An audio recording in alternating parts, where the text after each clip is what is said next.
And welcome back, my dear students, once again to your YouTube channel.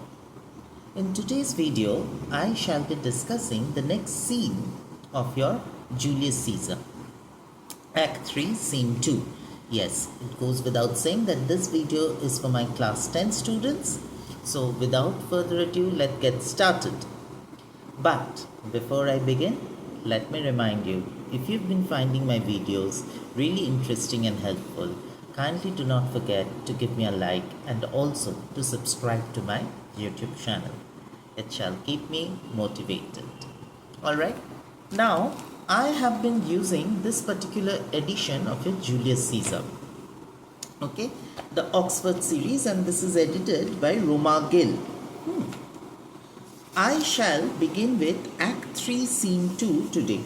Alright, in the previous scene, we've seen that Caesar had been murdered, and then, post Caesar's murder, there has been a political chaos that has come up in Rome. We take it up from there. Okay. Act 3, Scene 2, Rome, the Forum. Now, this particular scene, my dear students, is extremely important from your examination's point of view. Because here we will see Brutus, for the first time, would be providing an explanation as in why Caesar's assassination was needed. As against which we would see Mark Antony, coming to the forefront and addressing the citizens of Rome directly.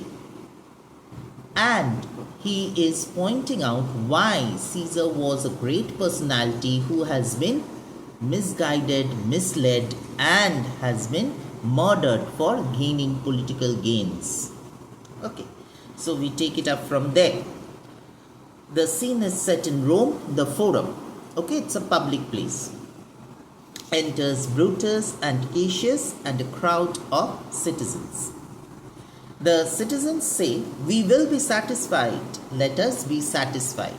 Yes, we will be satisfied provided you give us a proper explanation why Caesar's murder was needed. Brutus says, "Then follow me and give me audience, friends." Then please pay attention to me, my dear friends. You have to give me an earful. You have to be patient listeners to know. And then he goes on to instruct, "Cassius, go you into the other street and part the numbers." Cassius, you take charge. You divide the citizens into two groups. What are the two groups? Those that will hear me speak, let them stay here. First group would be those who would want me to speak, as in, or rather, who would want me to give an explanation and they are willing to listen to me why Caesar's murder was necessary. And the second group, those that will follow Cassius, go with him. And public reasons shall be rendered of Caesar's death. So the first group of people who would, listen to Brutus's speech would stay back here. The rest can go ahead with Cassius. In the meantime, Brutus is going to deliver a talk on what? Public reasons shall be rendered of Caesar's death. Publicly, he is going to tell why Caesar's death was necessary, or rather, he is going to give out the reasons for which Caesar needed to be murdered. First citizen says, "I will hear Brutus speak." Second citizen, "I will hear Cassius and compare these reasons, when severally we hear them rendered." So first citizen says, "I will stay back here and I'll listen to Brutus speak." While the second citizen says that, "No, I will go with Cassius and hear what he has to tell about this entire thing." And then, if we hear them out separately, then we can compare their versions. At this point of time, Cassius exits and with some of the citizens, and Brutus goes into the pulpit. Third citizen, "The noble Brutus is ascended. Silence. Please keep quiet." The noble Brutus has, gone up to the stage, is going to speak. And Brutus addresses the crowd. Very, very important speech of Brutus. "Be patient till the last." The very first thing he asserts, Brutus, You have to be patient to hear me out till the last word. Romans, countrymen, and lovers. Look at the way he's addressing the crowd. First, he's calling them out Romans. So he's reminding them that you all are Romans. You all are of Roman blood. You all are of noble blood. Countrymen, you all are my own people. So he's fanning the flames of patriotism in him. And lovers, as in well-wishers. Hear me for my cause, and be silent that you may hear. Please be quiet. Please be silent during my speech so that you may concentrate. Believe me for mine honor, and have respect to mine honor, that you may believe. So why would you hear me out? Because of my honor. You have already addressed me as Honorable Brutus, so you know that I come from an honorable background. So you need to pay attention to that and have respect to mine honor. You know of my family roots, that you know how valuable and how honorable I am as an individual. That, and for that I want you to believe me. Very interesting to note here is, this is in a way, at least till now, in the plays, this thing, Brutus's first speech to the common public.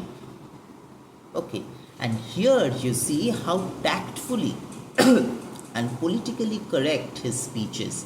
He has started speaking to the citizens by addressing them as Romans, countrymen, and lovers. So he is reminding them of their roots, of their lineage. Okay, so we see here Brutus's evolution as a master orator, as a master speaker. Censure me in your wisdom. You all are wise people, so I would want you to judge me by your wisdom.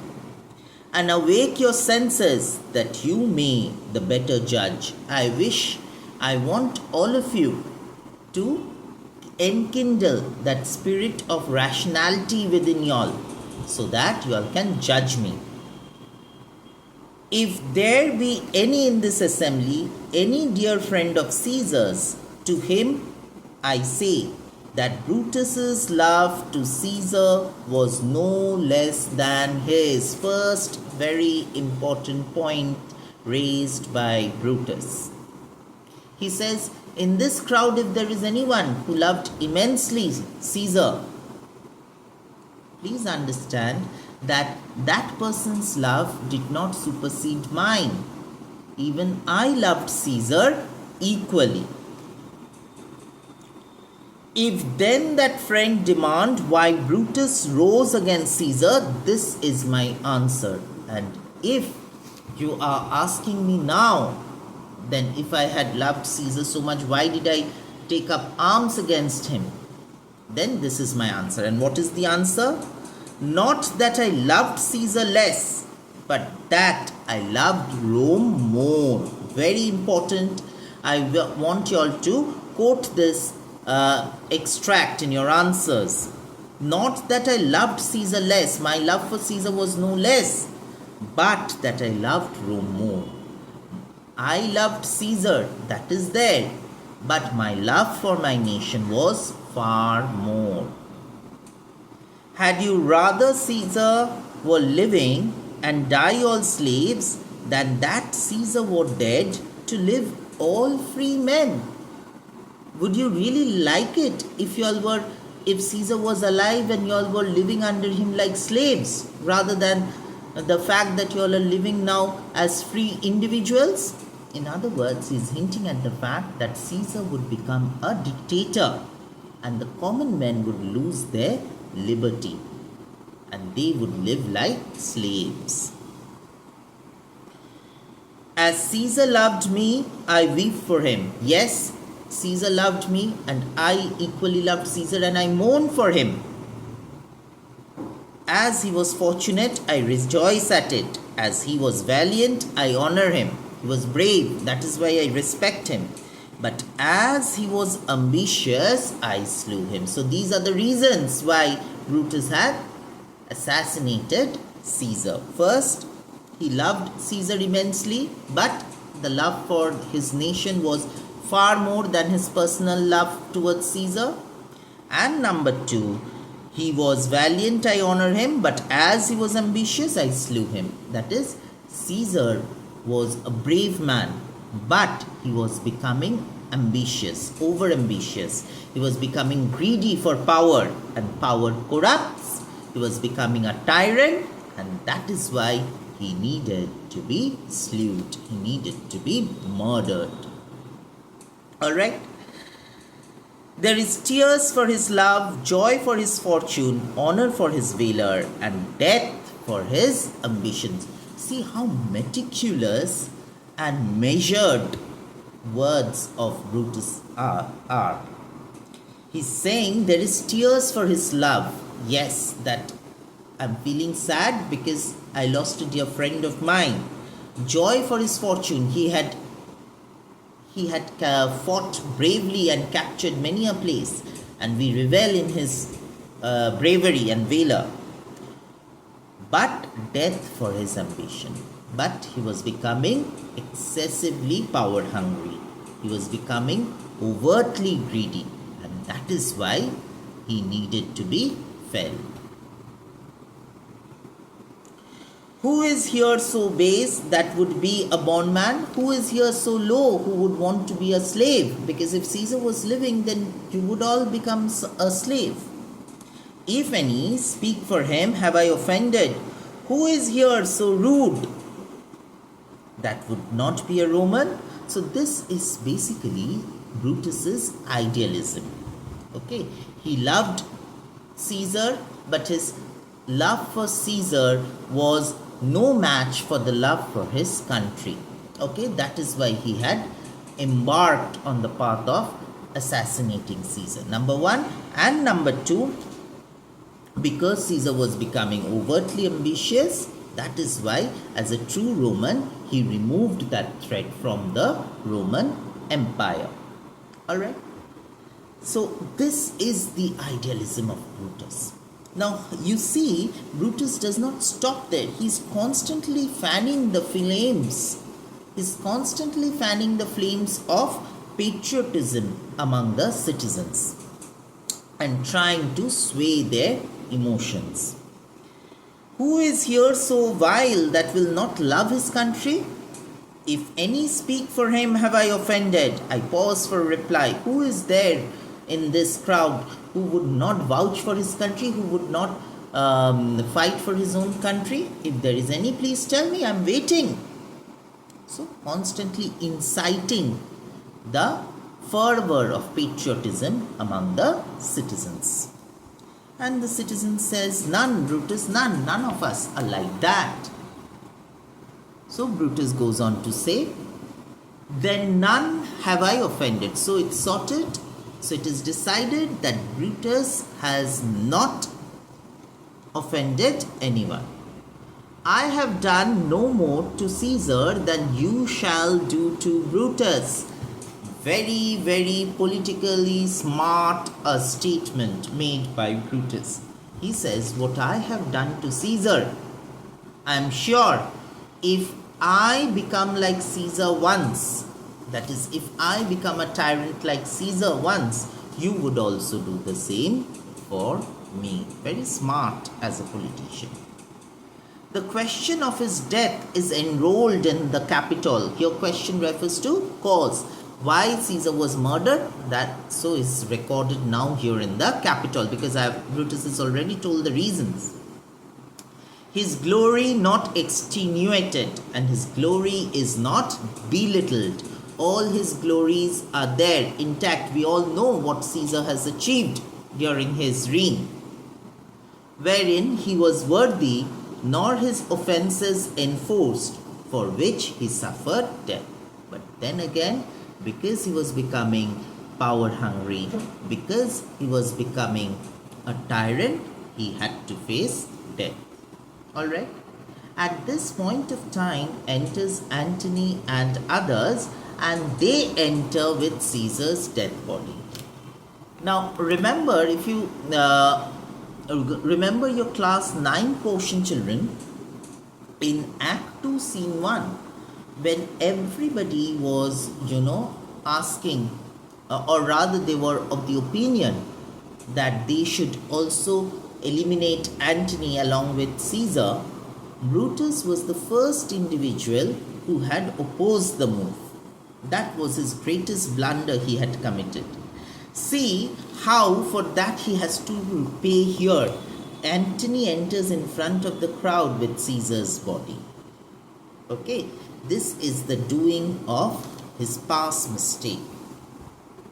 And Brutus says, here comes his body, Caesar's body, mourned by Mark Antony. And who is mourning it? Mark Antony, who though he had no hand in his death, and he is making it very clear. Please understand that Mark Antony was no way involved in Caesar's murder. He shall receive the benefit of his dying, a place in the commonwealth. Even though Mark Antony was not a part of the conspiracy, he is also going to be benefited from Caesar's death. That is what Brutus is saying. How would Mark Antony get benefited from Caesar's death according to Brutus? Because Mark Antony would get to live in the commonwealth, a free nation, okay, a free republic. As which of you shall not? So, don't you all also want to live in a free nation like that? With this I depart. And having said all this, now is the time for me to take leave. That as I slew my best lover, best friend, best well-wisher for the good of Rome, I have the same dagger for myself when it shall please my country to meet my death. The dagger with which I have stabbed Caesar is kept intact. Why? Because if by any chance I become a tyrant and my nation needs my blood, do not hesitate to use the same on me. With this, Brutus is leaving the stage. So his speech is filled with patriotism, patriotic fervor, and he has enkindled the fire of patriotism among the citizens, and the citizens have been greatly swayed by his speech. All right, and the citizens say, "Live, Brutus, live, live." First citizen, bring him with triumph home unto his house. Let us take Brutus back home with lot of celebrations. Give him a statue with his ancestors. Caesar's statue should be built with Brutus's statue should be built along with his ancestors. Third citizen says, let him be Caesar. Very important. Why not put him in Caesar's place? This was actually Cassius's plan of action, to put Brutus in Caesar's place. And now the citizens are vouching for it. There is irony here, children, you need to realize, because Brutus had assassinated Caesar to prevent the rise of monarchy in Rome. Alright. However, the common citizens of Rome now wishes him to be the ruler. So again, the rise of monarchy. Fourth citizen says, Caesar's better parts shall be crowned in Brutus. Better parts as in the good qualities. Caesar had certain good qualities in him. So all the good qualities in him, which are there in Brutus, will be there. And all the bad qualities of Caesar should be kept aside, and Brutus should be conferred with the title which was held by Caesar. We will bring him to his house with shouts and clamor. We will have a noisy and boisterous celebration. Brutus says, my countrymen. Second citizen, peace, silence, Brutus speaks. Keep quiet, Brutus has again started speaking. Brutus, good countrymen, let me depart alone. Please don't start anything now. Let me leave now. And for my sake, stay here with Antony. And I want y'all rather to stay back here and listen to Antony. Such a poor judge of character, Brutus is. He commits the second blunder. First blunder was he had let Antony live. Second blunder is he is allowing Antony to give a speech here. Alright. Brutus's limits in understanding human nature. He is allowing Antony speak. He doesn't realize that Antony has come here with the intention of turning the tide in favor of Caesar. Alright. So, and for my sake, stay here with Antony, do grace to Caesar's corpse is dead body, and grace his speech tending to Caesar's glories. So, Mark Antony would be speaking and highlighting Caesar's glories. Please listen to him. Such a poor judge of character. Which Mark Antony, by our permission, is allowed to make. I do entreat you, not a man depart, no one should leave from here, save I alone, except myself, till Antony hath spoken. This is a great mistake he is committing. He is leaving Antony alone to speak to the citizens of Rome. This will turn the tide in favor of Antony and Caesar, and the conspirators will be cornered soon. First citizen, stay ho and let us hear Mark Antony. Third citizen, let him go up into the public chair, we'll hear him. Noble Antony, go up. Antony, for Brutus's sake I am beholding to you. On behalf of Brutus I am speaking to you. Fourth citizen, what does he say of Brutus? Third citizen says, he says for Brutus's sake he finds himself beholding to us. Fourth citizen, it were best he speak no harm of Brutus here, because the citizens, the common Romans, have now been manipulated into believing that Brutus has done no harm. So they would not hear any negative thing against Brutus now. So they are saying it will be good that if he doesn't speak any ill of Brutus. First citizen, this Caesar was a tyrant. Third citizen, nay, that's certain. We are blessed that Rome is rid of him.